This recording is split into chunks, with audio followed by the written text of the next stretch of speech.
Working in retail is never easy, especially when you have to deal with a bunch of crazies. Welcome to this episode of Tales from Retail. Our first tale is from Odd Lobster 7612. I'm a 21-year-old female with Asperger's syndrome, with no filter sometimes.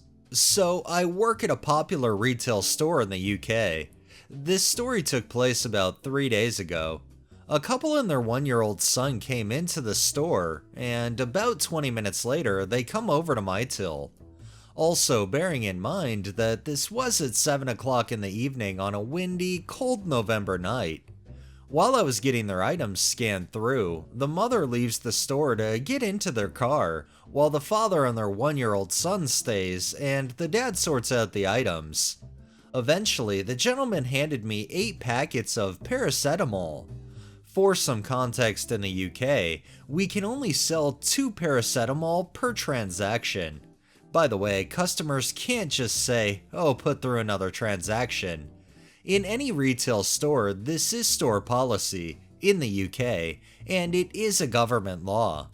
When the gentleman handed me the 8 packets of paracetamol, I said to him, "I can't sell you that many, I'm afraid." He then proceeded to give me a sob story of how he needs that many for his dog. My brain, what the fuck? I was so close to being blunt with the man. I didn't say it, but I would have said, no sob story is going to change my mind. It doesn't work with me. Any sob story, nothing. No excuses. Anyway, I still said no and only gave him 2 packets. His total bill was around £320. He paid and left, mainly branded baby toys. I told some of my colleagues and managers what had happened, and they thought, why couldn't he get some from the vets? And these paracetamols were for human consumption, not for any animals. Their faces said it all. What the fuck? Edit. Also, while I was explaining to him he can't have that many, I scanned too and kept going through the transaction before he even said about the dog excuse. I couldn't delete that item off the transaction once I've scanned another item. I can delete the last item, but it was too late, as well as I didn't believe his sob story. I thought it was a lie to get more and he was trying to guilt trip me. Again, with me it doesn't work. And he was acting very bizarre.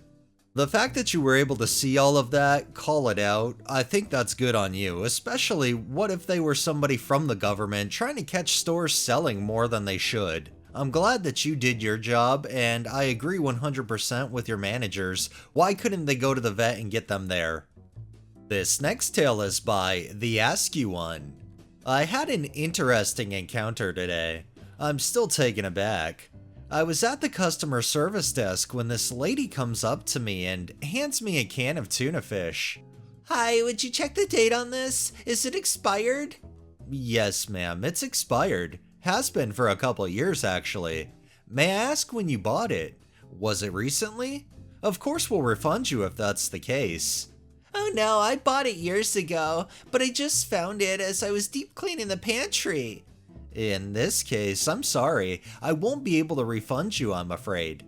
"Oh no, I don't want a refund, but I hate wasting food, so I was wondering, would you open it and taste a little bit, so you can tell me if it's gone bad?"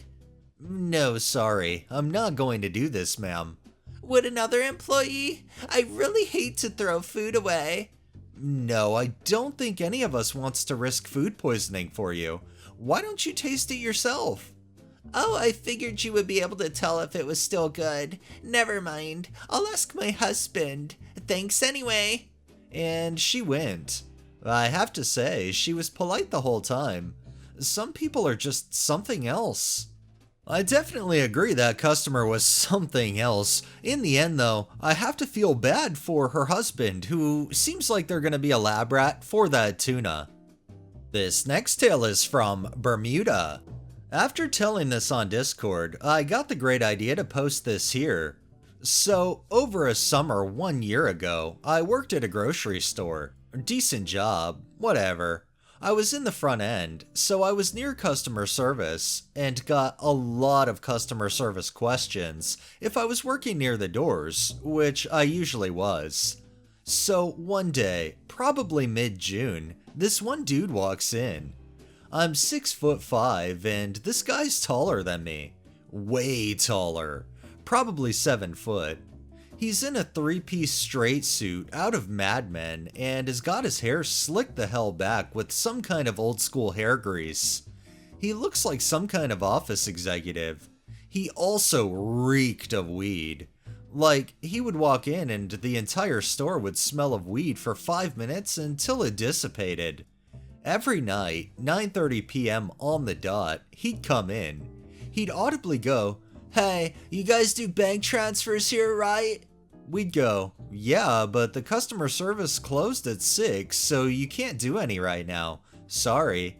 He'd go, "That's cool, man, see ya," and then leave. Every single night, he did this, without fail. I'd miss a day for whatever reason and I'd come back and my cashier friends would go, "Bank transfer guy was here last night."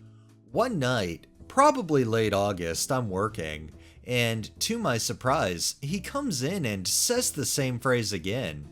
I look at the clock and to my surprise, it was 5:55 p.m. 5 minutes left for him to do a bank transfer. I'm super weirded out, and I obviously haven't rehearsed this part, so I just go, yeah, customer service is open, you can do it there." He goes, "Hell yeah," and then strolls over there and does his bank transfer. 5 minutes go by, his transfer's done, he silently walks out the door. We never saw him again. He spent 2 months of his life walking into a grocery store every night, and then, just like that, he was gone. That's how he became a legend at that store. We couldn't stop talking about him for weeks after he left. Since it was grocery, we had a high turnover rate, which meant we ended up telling like 5 new hires about him, and the word spread. We had managers from other departments chatting about him. I left in September of 2021, so I don't know if the legend still keeps up, but I'm assuming some of the older folks working late night shift are still chatting about him to this day. What really got me is still his outfit. I'm not lying when I'm saying he looked good, like pimp good. He was the most formally dressed person I'd seen in 3 months of working there. This was a grocery store in a bad part of town too. We had meth heads ODing in the parking lot on a weekly basis. Our floor was the only tile floor of this grocery chain in the entire city because of how often we had blood spills. And here's this guy who's dressed like he should have a butler doing his bank transfers for him. We speculated about why he so desperately needed a bank transfer and why he didn't come earlier. Was it some drug operation? Was he a criminal and was he trying to do it on the DL? If so, why did he try every night at the same time? We had so many questions that we unfortunately never got the answers to. It is really odd that he came in nightly, was told the same thing, "I don't think the customer service hours change just because he's coming in late," and then when he finally is able to come in, do his bank transfer, then he just disappears. It's just odd all around. But I definitely could see how he could become a legend. This next tale is by Meanie Neenie. I was assistant manager for a women's retail store 5 years ago.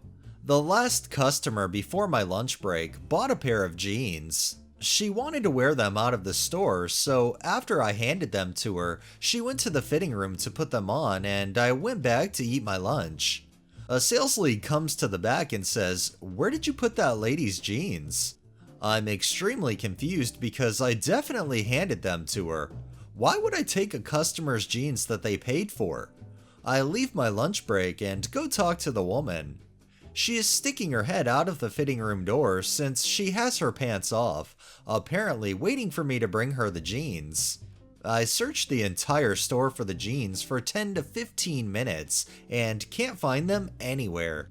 At this point, the sales lead is profusely apologizing, which is good customer service, but bothers me because I know I'm in the right. At this point, this woman is apparently convinced that I did not hand her the jeans and I'm hiding them from her in the store, essentially stealing them. I'm wondering what kind of trick she's trying to pull to get free jeans. Her exact words were, "Alright, I'll just take away the sale." To this day, her words irritate me, as if a pair of jeans is going to ruin my sales goals. The sales lead post voids the sale, which will take 3 to 5 days to go back to her card. I return to the back to take my full break. While I'm on break, the sales lead finds the jeans. They were in the fitting room with her the whole time. She then called us an hour later because the money wasn't back on her card. I didn't tell her that we found the jeans because it seemed petty, but I kind of wish I did. I think it would have been funny if you did call her out, but she probably would have just had excuse after excuse on how the jeans definitely weren't in there while she was. And our final tale is from Que Putas. This happened several months ago now. I've worked in retail for quite a while now. This is the first time I've ever experienced this. I was called to court to testify against a customer. Let's call the customer A. Now, A was under the impression that they could return merchandise that they had for longer than our return policy. They also broke it. We decided to make an exception and return it. However, A would have to pay the restocking fee. This is where things get wild. A started pacing around the store and yelling profanities. My manager was already involved in the situation and told A if they didn't stop, they were going to be kicked out. A went absolutely insane and said some completely vulgar and profane things to my manager.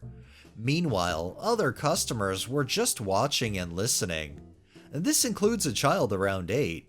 So my manager told A to leave or we would call the police. Upon hearing this, A started to break our displays and merchandise on the shelves, and when the police were called, A left. Fast forward several months, and I have to go to court to testify against A for the damage done in the store. Turns out the damages came out to several $1,000s. Luckily, court was adjourned before I even had to say anything, and eventually led to a guilty plea later on. The sad thing is, I've actually seen videos on the internet of people acting just like this in a store. If they don't get their way, something doesn't happen how it should in their mind, then they lose their collective shit. I'm glad in this one though, the person was actually caught and consequences were had. Alright, that's enough tales for the day. Well, that wraps up this episode of Tales from Retail. If you liked the video, please drop a like, share my content on all of your social media, subscribe if you haven't already, and make sure to hit that bell so you're notified every time I upload, and drop a comment down below. It really helps with the algorithm and helps new people find my channel. Thanks for watching, thanks to my patrons, have a great day and stay safe out there.